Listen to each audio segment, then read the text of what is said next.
ಇವತ್ತಿನ busy life ಸ್ಟೈಲಿಂದ natural ಅರ್ಜಸ್ನ hold ಮಾಡೋವಂಥ ಅಭ್ಯಾಸ ಪ್ರತಿಯೊಬ್ಬರಲ್ಲೂ ಇರುತ್ತೆ.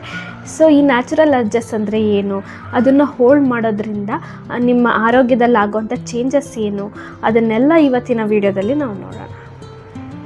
ನ್ಯಾಚುರಲ್ ಅರ್ಜಸ್ ಅಂದರೆ ಮಲ, ಮೂತ್ರ, ವಾಯು ಅಂತ ನಿಮ್ಮೆಲ್ಲರಿಗೂ ಸಾಮಾನ್ಯವಾಗಿ ಗೊತ್ತಿರುತ್ತೆ.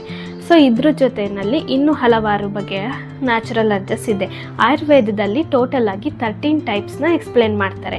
ಅದೆಲ್ಲ ಯಾವುದು ಅಂತಂದರೆ ಮಲ, ಮೂತ್ರ, ವಾಯು, ಇದ್ರ ಜೊತೆಯಲ್ಲಿ ಕೆಮ್ಮು, ಸೀನು, ಬಾಯಾರಿಕೆ, ಹಸಿವು ಹಾಗೂ ವಾಂತಿ, ಕಣ್ಣೀರು, ನಿದ್ರೆ ಮತ್ತು ತುಂಬ ಕೆಲಸ ಮಾಡಿ ಆಯಾಸ ಆದಾಗ ಬರುವಂಥ ದೀರ್ಘ ಉಸಿರಾಟ, ಇದನ್ನೆಲ್ಲದನ್ನು ಹೋಲ್ಡ್ ಮಾಡೋದ್ರಿಂದ ಒಂದೊಂದು ರೀತಿಯಾದಂಥ ಸಮಸ್ಯೆಗಳನ್ನ ನೀವು ಎದುರಿಸ್ಬೇಕಾಗತ್ತೆ. ಸೊ ಇದು ಯಾವ ಲೆವೆಲಲ್ಲಿ ಕೂಡ ಹೋಗ್ಬೋದಂದರೆ ಈವನ್ ತುಂಬ ಮೇಜರ್ ಡಿಸೀಸಸ್ ಕೂಡ ಇದರಿಂದ ಬರೋವಂಥ ಸಾಧ್ಯತೆಗಳು ಇರುತ್ತೆ. ಫಾರ್ ಎಕ್ಸಾಂಪಲ್, ಈಗ ವಾಯು, ಮಲ ಮತ್ತು ಮೂತ್ರ ಈ ಅರ್ಜನ ತಡೆಯೋದ್ರಿಂದ ನಿಮ್ಮ ಡೈಜೆಷನ್ ಫಸ್ಟ್ ಹಾಳಾಗುತ್ತೆ. ನಂತರದಲ್ಲಿ ಅದು ದೀರ್ಘಕಾಲದಲ್ಲಿ ಅದನ್ನೇ ಕಂಟಿನ್ಯೂ ಮಾಡ್ತಾ ಇದ್ದರೆ ನೀವು ನಿಮ್ಮ ಹಾರ್ಟ್ ರಿಲೇಟೆಡ್ ಸಮಸ್ಯೆಗಳನ್ನ ಕೂಡ ನೀವು ನೋಡಬೇಕಾಗತ್ತೆ. ನಿಮ್ಮ ಸೆನ್ಸ್ ಆರ್ಗನ್ಸ್ಗೆಲ್ಲ ಅಫೆಕ್ಟ್ ಆಗಿ ನಿಮಗೆ ವಿಷನ್ ಕೂಡ ಹಾಳಾಗುತ್ತೆ. ಸಾಮಾನ್ಯವಾಗಿ ನೀವು ಗಮನಿಸಿರ್ಬೋದು, ಹೊರಗಡೆ ಎಲ್ಲಾದರೂ ಊಟ ಮಾಡಿ ಹೊಟ್ಟೆ ಹಾಳಾದಾಗ ನಿಮಗೆ ವಾಮಿಟಿಂಗ್ ಸೆನ್ಸೇಷನ್ ಅಥವಾ ಲೂಸ್ ಮೋಷನ್ ಆ ರೀತಿ ಆಗೋ ಚಾನ್ಸಸ್ ಇರುತ್ತೆ. ಆವಾಗ ನೀವು ಏನು ಮಾಡ್ತೀರಾ, ಎಷ್ಟೋ ಜನ ಹೋಗಿ ಮೆಡಿಕಲ್ ಶಾಪಲ್ಲಿ ಮೆಡಿಸಿನ್ ತೊಗೊಂಡು ನುಂಗಿ ಅದನ್ನು ಸಪ್ರೆಸ್ ಮಾಡೋದು ಅಭ್ಯಾಸ ಇರುತ್ತಲ್ವ. ಸೊ ಇದು ಅಷ್ಟು ಒಳ್ಳೆಯದಲ್ಲ. ಯಾಕೆಂದರೆ ನಮ್ಮ ದೇಹಕ್ಕೆ ಬೇಡ ಅಂದಾಗ ಅದು ಹೊರಗಡೆ ಹಾಕೋಕ್ಕೆ ನೋಡ್ತಾ ಇರುತ್ತೆ, ನಾವು ಅದನ್ನ ಹಾಗೆ ಉಳಿಸ್ಕೊಳಕ್ಕೆ ನೋಡ್ತಾ ಇರ್ತೀವಿ. ಸೊ ಅವಾಗ ಅದು ಹಾಗೆ ಉಳ್ಕೊಂಡು ನಮ್ಮ ಬ್ಲಡ್ಡಲ್ಲೆಲ್ಲ ಸೇರಿ ಅದು ನೆಕ್ಸ್ಟು ಸ್ಕಿನ್ ಡಿಸೀಸಸ್ ಆಗಿ ನಿಮಗೆ ಕಾಣಿಸ್ಬೋದು. ಸೊ ಈ ರೀತಿಯಾಗಿ ಇನ್ನು ಒಂದೊಂದರಲ್ಲೂ ಒಂದೊಂದು ರೀತಿಯಾದಂಥ ಕಾಯಿಲೆಗಳು ನೀವು ನೋಡ್ಬೋದು. ಸೊ ನಾನು ಇವತ್ತು ಈ ವಿಷಯನ ಯಾಕೆ ಹೇಳ್ತಾ ಇದ್ದೀನಿ ಅಂದರೆ, ನನ್ನ ಕೆಲವೊಂದು ಪೇಷಂಟ್ಸಲ್ಲಿ ನಾನು ಇದನ್ನು ಅಬ್ಸರ್ವ್ ಮಾಡಿದ್ದೀನಿ. ಅಂದರೆ ಅವ್ರಿಗೆ ಬೇರೆ ಇನ್ಯಾವುದೂ ಕಾರಣ ಇಲ್ಲ, ಕೇವಲ ನ್ಯಾಚುರಲ್ ಅರ್ಜಸ್ ಹೋಲ್ಡ್ ಮಾಡಿರೋದ್ರಿಂದನೇ ಅವರಿಗೆ ಎಂತೆಂಥ ದೊಡ್ಡ ದೊಡ್ಡ ಕಾಯಿಲೆ ಬಂದಿರೋದನ್ನ ನೋಡಿದ್ದೀನಿ. ಹಾಗಾಗಿ ಇದನ್ನ ಎಲ್ಲರಿಗೂ ತಿಳಿಸಿ ಒಂದು ಅವೇರ್ನೆಸ್ ಹುಟ್ಟಿಸೋದಕ್ಕೋಸ್ಕರ ಈ ವಿಡಿಯೋನ ನಾನು ಮಾಡ್ತಾ ಇರೋದು. ಈ ವಿಡಿಯೋನ ಕೊನೆವರೆಗೂ ನೋಡಿ, ಇನ್ನೂ ನಿಮಗೆ ಕ್ಲಿಯರಾಗಿ ಅರ್ಥ ಆಗಲಿ ಅಂಥೇಳಿ ನಾನು ಒಂದೆರಡು ಪೇಷಂಟ್ ಸ್ಟೋರೀಸ್ನ ನಿಮಗೆ ಹೇಳೋಕ್ಕೆ ಇಷ್ಟಪಡ್ತೀನಿ. ಈ ಪೇಷಂಟ್ ಒಬ್ಬ ಚಿಕ್ಕ ವಯಸ್ಸಿನ ಹುಡುಗ, ಕೇವಲ 27 ವರ್ಷ. ಇವನಿಗೆ ಯಾವುದೇ ರೀತಿಯಾದಂಥ ಅಭ್ಯಾಸಗಳಿಲ್ಲ, ಅಂದರೆ ಕುಡಿಯೋದಾಗಲಿ ಸ್ಮೋಕಿಂಗ್ ಆಗಲಿ ಏನಿಲ್ಲ.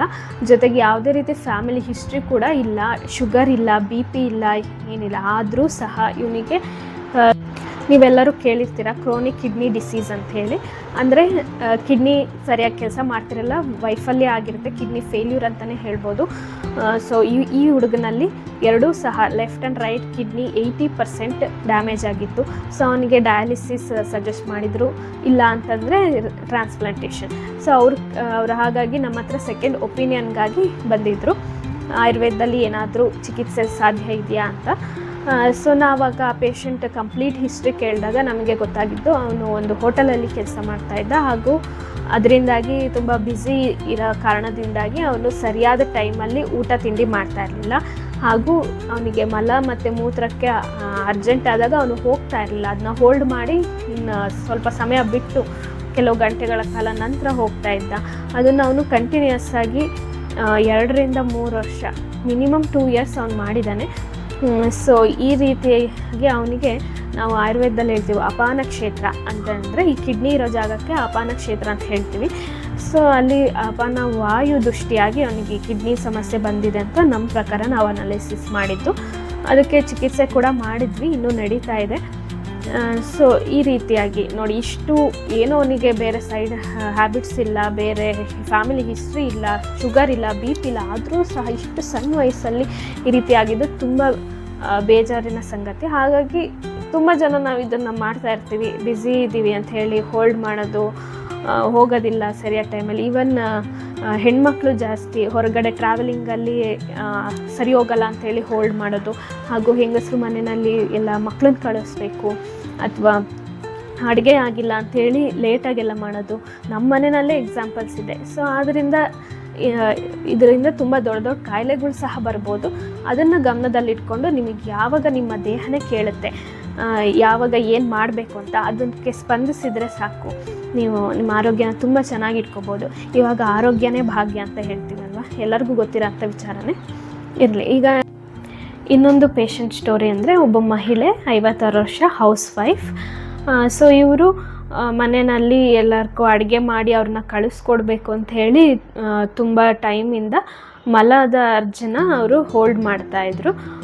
ಸೊ ಅದು ಕೊನೆಗೆ ಏನಾಗಿತ್ತು ಅಂದರೆ ಕಾನ್ಸ್ಟಿಪೇಷನ್ ಆಗಿ ಟರ್ನ್ ಆಯಿತು. ಹಾಗೂ ಅದರಿಂದ ಅವ್ರಿಗೆ ಸರಿಯಾದ ಟೈಮಿಗೆ ಹೋಗಿಲ್ಲ ಅಥವಾ ಅದು ಕ್ಲಿಯರ್ ಆಗ್ದಲೇ ಇದ್ದಾಗ ತುಂಬ ಸಿವಿಯರ್ ಹೆಡ್ಏಕ್ ಬರ್ತಾಯಿತ್ತು. ನಂತರದಲ್ಲಿ ಹೀಗೆ ಸುಮಾರು ವರ್ಷ ನಡೆದೋಯ್ತು.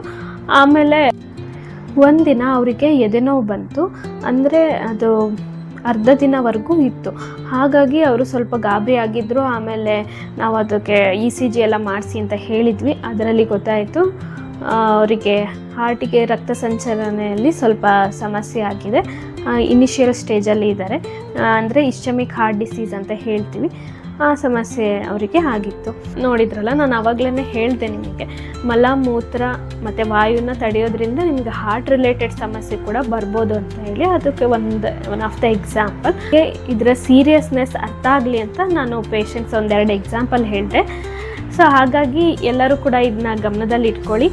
ನಿಮ್ಮ ದೇಹ ಯಾವಾಗ ನಿಮಗೆ ಕರೆ ಕೊಡುತ್ತೆ ಅದಕ್ಕೆ ಸ್ಪಂದಿಸಿ, ಮತ್ತು ಸರಿಯಾದ ಟೈಮಲ್ಲಿ ಊಟ ಮಾಡಿ, ಸರಿಯಾದ ಟೈಮ್ಗೆ ಮಲಗಿ, ಹಾಗೂ ನಿಮ್ಮ ನ್ಯಾಚುರಲ್ ಅರ್ಜಸ್ನ ಅಟೆಂಡ್ ಮಾಡಿ. ಯಾವುದನ್ನು ಕೂಡ ಸಪ್ರೆಸ್ ಮಾಡೋಕ್ಕೆ ಹೋಗ್ಬಿಡಿ. ಇದನ್ನು ಬೇರೆಯವ್ರಿಗೂ ಸಹ ತಿಳಿಸ್ಕೊಡಿ. ಇನ್ನೂ ಏನಾದರೂ ಡೌಟ್ಸ್ ಇದ್ದರೆ ಅಥವಾ ಇನ್ನೂ ಹೆಚ್ಚಿನ ಮಾಹಿತಿಗಾಗಿ ನೀವು ನಮಗೆ ಡೈರೆಕ್ಟ್ ಮೆಸೇಜ್ ಮಾಡ್ಬೋದು. ಇಲ್ಲಾಂದರೆ ವಾಟ್ಸಪ್ಪಲ್ಲಿ ಕೂಡ ಮೆಸೇಜ್ ಮಾಡ್ಬೋದು. ಆನ್ಲೈನ್ ಕನ್ಸಲ್ಟೇಷನ್ ಕೂಡ ತಗೋಬೋದು. ಈ ವಿಷಯನ ಹೆಚ್ಚು ಜನರಿಗೆ ಶೇರ್ ಮಾಡಿ. ಧನ್ಯವಾದಗಳು.